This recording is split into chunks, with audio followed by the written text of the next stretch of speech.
అందరికీ నమస్కారం. నేను కాకర్ల వెంకటరామరెడ్డి, మాజీ అధ్యక్షుడిని, ఆంధ్రప్రదేశ్ సచివాలయ సంఘం. ప్రభుత్వం వ్యవహరిస్తున్న తీరు చూస్తే ప్రభుత్వానికి, ముఖ్యమంత్రి గారికి ఉద్యోగుల మీద కక్షపూరితంగా, అంటే కక్ష ఉన్నట్టు, ఏదో ఉద్యోగుల మీద చెప్పలేని కోపం ఉన్నట్టు కనపడుతుంది.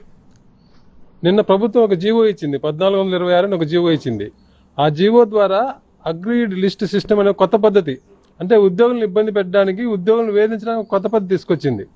దీని ప్రకారం ఏంటంటే ప్రభుత్వం ఉద్యోగులు కొందరిని, గజెటెడ్ ఆఫీసర్లో కొందరిని ఒక లిస్టు తయారు చేస్తుంది. వాళ్ళు చెప్పింది కంప్లైంట్ల ప్రకారం అని.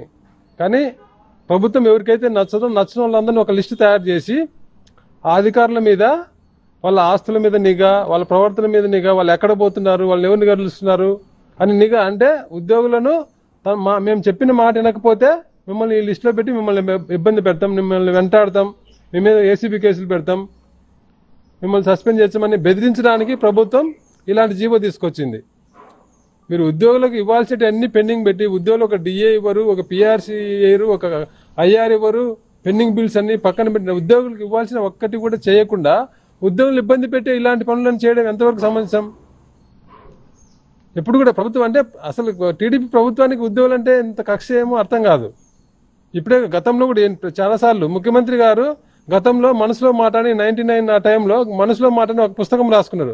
ఆ పుస్తకంలో ఉద్యోగులను ఎట్లా ఇబ్బంది పెట్టాలో అన్ని చాలా వివరంగా రాసుకున్నాను. అంటే ఉద్యోగులకు జాబ్ సెక్యూరిటీ ఉండకూడదు, అంటే పర్మనెంట్ జాబ్ పర్మనెంట్ అనే పదం ఉంటే వాళ్ళు పనిచేయరు, ఉద్యోగులు రిటైర్మెంట్ వయసు అనేది రిటైర్మెంట్ వయసు అనేది ఉండకూడదు, ఫిక్స్డ్ ఉండకూడదు, ఇలా రకరకాలుగా అంటే ఉద్యోగులను ఎట్లా ఇబ్బంది పెట్టాలో ఆ బుక్లో రాసుకున్నాడు ఆయన.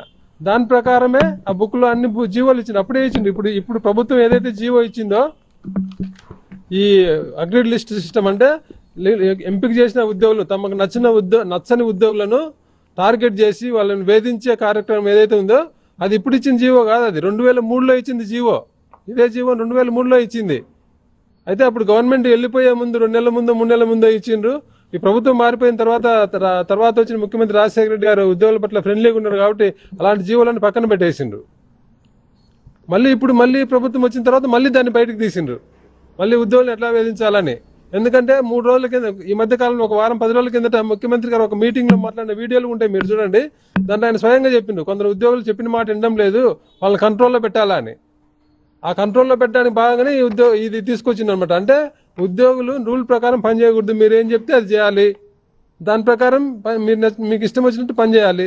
రేపు మీరు గవర్నమెంట్ మారిపోతే వాళ్ళు ఇబ్బంది పడాలి. మీరు చేసిన పనే కదా అది. మీరు ఉద్యోగులను ఎట్లా వేధిస్తున్నారు? ఇప్పుడు పోలీసుల మీద కౌంటర్ కేసులు పెట్టి ఎట్లా ఇబ్బంది పెడుతున్నారు? ఒక బ్లాక్ మెయిల్ కేసులు దేశమంతా మీద బ్లాక్ మెయిల్ కేసులు ఉన్నాయి. ఒక సినిమా నటి, అలాంటి సినిమా నటి మీద ఒక కంప్లైంట్ వచ్చే కేసు పెడితే దాని మీద కౌంటర్ కేసు, పోలీసులు తప్పుడు కేసు అని చెప్పి డీజీపీ స్థాయి అధికారిని అరెస్ట్ చేస్తారా మీరు? ఇది పాలన? ఇలాంటి నీచమైన నికృష్టమైన పాలన ఎక్కడైనా ఉంటుందా? ఒక బ్లాక్ మెయిలర్ కంప్లైంట్ మీద కేసు పెడితే ఆ కేసు పెట్టడం తప్పని చెప్పి డీజీపీ స్థాయి అధికారిని అరెస్ట్ చేసి ఇంకొక 2 ఐపీఎస్ ఆఫీసర్ని సస్పెండ్ చేసిండ్రు, డిఎస్పీని సస్పెండ్ చేసిండ్రు. ఇంతమంది ఒక బ్లాక్ మెయిలర్ మీద కేసు పెడితే ఇంతమంది సస్పెండ్ చేస్తారా? చివరికి ఏమైంది? మీరే ఏం చెప్పింది, ఏం తెలిసింది? ఈరోజు ఆమె బ్లాక్ మెయిల్కి పాల్పడిందని చెప్పి మీరే కోర్టుకు అఫిడవిట్ ఇచ్చిండ్రు. అంటే ఇప్పుడు మీరు పెట్టిన కేసు తప్పుడు కేసు అని మీరే ఒప్పుకుంటున్నారు. మళ్ళీ ఈ పోలీస్ ఆఫీసర్ మీద తప్పుడు కేసు పెట్టిన వాళ్ళ మీద మళ్ళీ రేపు ప్రభుత్వం వచ్చి వాళ్ళని ఏం చేయాలా? వాళ్ళని సస్పెండ్ చేసి వాళ్ళ మీద కేసు పెట్టి మళ్ళీ జైలుకు పంపించాలనా? ఉద్యోగులను, పోలీసులను రాజకీయ కక్షల కోసం వాడుకోవడమా మీరు చేసే పని? ఉద్యోగులందరూ నమ్మి ఓట్లు వేపించింది మీకు ఇందుకేనా? అంటే 99లో మీరు చెప్పింది, అంటే 99 సీఎం గారు మళ్ళీ చంద్రబాబు గారు 99లో ఏదైతే ఉన్నారో అది మళ్ళీ నన్ను పాత మనిషి చూస్తారు అన్నారు. అది ఇప్పుడు మళ్ళీ బయటకు తీస్తున్నారు. 2003 మధ్య ఎలాగైతే ఉద్యోగులు ఇబ్బంది పెట్టిండ్రో అవన్నీ బయటకు తీసి మళ్ళీ ఉద్యోగులు పెట్టే కార్యక్రమం మొదలు పెట్టిండ్రు. గత ప్రభుత్వంలో కంపల్సరీ రిటైర్మెంట్ అని ఒక రిటైర్మెంట్ పాలసీ తీసుకొచ్చిండ్రు. అంటే 50 ఏళ్ళు రాగానే ఉద్యోగిని ఏదో ఒక సాకు చెప్పి బలవంతంగా రిటైర్మెంట్ చేసే ప్రయత్నం చేసిండ్రు. దాన్ని ఆ రోజు మేమందరం అడ్డుకుంటే అది పక్కకు వెళ్ళిపోయింది.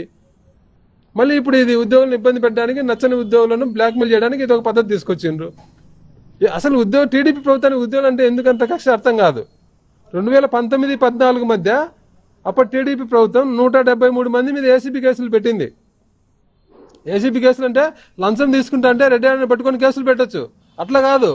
అధికారులు ఇళ్ల మీద దాడి చేసి మీకు ఆస్తులు ఉన్నాయి, ఎక్కువ ఆస్తులు అని చెప్పి ఇళ్ల మీద దాడి చేసి 173 మంది మీద కేసులు పెట్టింది. ఆ 173 మంది బ్యాక్గ్రౌండ్ చెక్ చేస్తే వాళ్ళందరినీ కేవలం టార్గెట్గా పొలిటికల్ టార్గెట్తోనే వాళ్ళని చేసిందని స్పష్టంగా అర్థమైంది ఎవరైనా వాళ్ళని చూస్తే. ఎందుకంటే ఆ 173 మందిలో సీఎం సామాజిక వర్గానికి చెందిన వాళ్ళు ఒక్కరు లేరు. 173 మందిలో సీఎం సామాజిక వర్గం కమ్మోళ్ళు ఒక్కరు లేరు. ఒక్కరుంటే పొరపాటున ఏదో జెన్యూన్ కంప్లైంట్ వచ్చి ఒకరి మీద పెడితే దాని మీద ఎలాంటి కంప్లైంట్ లేకుండా దాన్ని ఎలాంటి సాక్ష్యాలు లేకుండా చేసి దాన్ని తారుమారు చేసిండ్రు. మిగతా దాంట్లో 173 మందిలో కాపులు, రెడ్లు, ఎస్సీ ఎస్టీలు వీళ్ళే ఎక్కువ ఉన్నారు. అంటే పొలిటికల్గా మీకు నచ్చిన వాళ్ళందరినీ టార్గెట్ చేసే పనిలో భాగంగా అప్పుడు ఏసీబీ కేసులు పెట్టిండ్రు. మళ్ళీ ఇప్పుడు మీకు నచ్చిన వాళ్ళందరినీ ఇబ్బంది పెట్టడానికి ఈ జీవో తీసుకొచ్చిండ్రు. 1426 జీవో అనే జీవో తీసుకొచ్చిండ్రు. అంటే ఉద్యోగులు నమ్మి ఓట్లేసింది మీరు మీ చేతిలో టార్గెట్ అవ్వడానికా? మీరు చెప్పిన హామీలు ఉద్యోగులకు ఇచ్చిన హామీ ఒకటన్నా అమలు చేసిందా? ఫైనాన్స్ ఆర్థిక పరంగా ఉండేటని పక్కన పెట్టండి. మీరు ఇచ్చిన మొదటి హామీ ఉద్యోగులు గౌరవంగా చూసుకుంటామన్నారు. ఇదేనా గౌరవంగా చూసుకోవడము? ఒక బ్లాక్ మెయిలర్ మీద కేసు పెడితే డీజీపీలను అరెస్ట్ చేయడం ఉద్యోగులను గౌరవంగా చూసుకోవడమా? ఉద్యోగులు ఒక సస్పెక్ట్ లిస్ట్ తయారు చేసి మీకు నచ్చిన వాళ్ళందరినీ ఒక లిస్ట్గా తయారు చేసుకొని వాళ్ళందరినీ వెంటబడి వేధిస్తాం మీకు ఇదేనా గౌరవంగా చూసుకునే పద్ధతి? అది కూడా మీరు జీవో ఇచ్చిన టైమింగ్ కూడా చూసుకోండి. ఈరోజు జాయింట్ స్టాఫ్ కౌన్సిల్ మీటింగ్ ఉద్యోగ సంఘాలతో పెట్టింది ప్రభుత్వం. ఈరోజు మీటింగ్ పెట్టి నిన్న జీవో ఇచ్చిందంటే దాని అర్థం ఏంటి?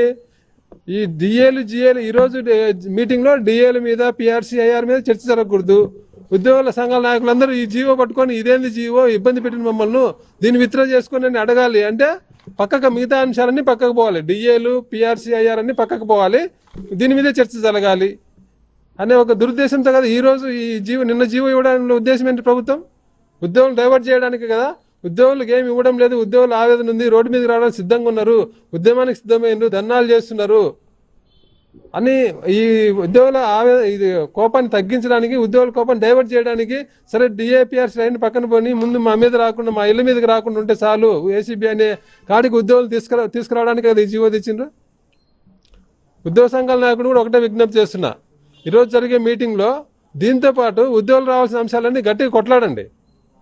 ప్రభుత్వం లక్షల కోట్లు మనకు వేల కోట్లు మనకు పెండింగ్ పెట్టింది.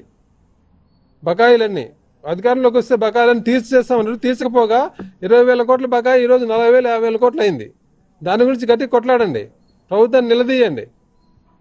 ప్రభుత్వం కూడా ఉద్యోగుల పట్ల సానుకూలంగా ప్రవర్తించాలి. లేకపోతే ఉద్యోగులు ఏం చేస్తారు అనేది ముఖ్యమంత్రి గారు తెలుసు. గతంలో చూసి కూడా ఆయన ఎందుకో మళ్ళీ ఆ ఓవర్ కాన్ఫిడెన్స్ ఏందో అర్థం కావడంలే. మళ్ళీ ఉద్యోగులు గెలుకుంటున్నారు, ఉద్యోగులతో పెట్టుకుంటున్నారు. 1999-2004 మధ్య ఏ రకంగా ఉద్యోగులు వేధించిండ్రో ఇప్పుడు కూడా మళ్ళీ అదే పద్ధతిలోకి వచ్చిండ్రు. ముఖ్యమంత్రి గారు విజ్ఞప్తి చేస్తున్నా, ఇది మంచి పద్ధతి కాదు, దానివల్ల మీరే నష్టపోతారు. ఇప్పటికైనా ఉద్యోగుల పట్ల సానుకూలంగా వ్యవహరించండి. ఉద్యోగులకు ఇవ్వాల్సినవి మేము గొంతెమ్మ కోరికలు కోరడంలే. ఉద్యోగులకు రావాల్సిన అంశాలు డిఏ ఎవరి 6 నెలలకు ఇవ్వాల్సిన డిఏలు ఇవ్వండి. అవే కదా అడుగుతున్నాం మేమేమి పెద్ద పెద్ద కోరికలు ఏం కోరడం లేదు కదా. అవి ఇవ్వడానికి ఏమి ఇబ్బంది? ఉద్యోగులకు డిఏ ఇవ్వడానికి లేదు. ఉద్యోగులకు 1000 కోట్లు పెండింగ్ ఉంటే అవన్నీ వదిలేసి మీరు అమరావతిలో అద్దాలకు 1000 కోట్లు, 200 నుంచి 500 మీటర్లతో రింగ్ రోడ్లు, 1600 ఎకరాల్లో రైల్వే స్టేషన్, 5000 ఎకరాల్లో ఎయిర్పోర్ట్లు, ఏంది ఇది పాలన? ఇది తుగ్లక్ పాలన కదా ఇది? ఉద్యోగులందరినీ ఎండబెట్టి మిగతా అన్ని వదిలేసి రాజధానిలో ఏదో చేస్తున్నామని భ్రమ కల్పించి ఒక మాయా ప్రపంచాన్ని సృష్టించడం ఏం పాలన ఇది? ఉద్యోగులందరూ నమ్మి ఓట్లేసింది ఎందుకైనా మీకు?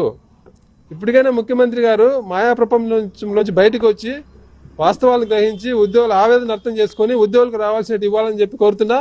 ఉద్యోగ సంఘాల నాయకులు కూడా ఈరోజు జరిగే మీటింగ్లో ఉద్యోగులు రావాల్సిన ప్రతి అంశం మీద ఒక స్పష్టమైన హామీ వచ్చేలాగా ప్రభుత్వం ఏదో మీరు చెప్పినట్టు విని రాసుకున్నాం, మేము చూస్తాం, మేము చేస్తామని చెప్తే గుడ్డిగా తలూపి రాకుండా గట్టిగా పట్టుబట్టండి. ఏ టైం లోపల ప్రభుత్వం ఒక రూట్ మ్యాప్ ఇవ్వమని చెప్పండి. గట్టిగా హామీతో రావాలని చెప్పి ఈరోజు ఉద్యోగ సంఘాల నాయకుడు మీ ద్వారా కోరుతున్నా. Thank you.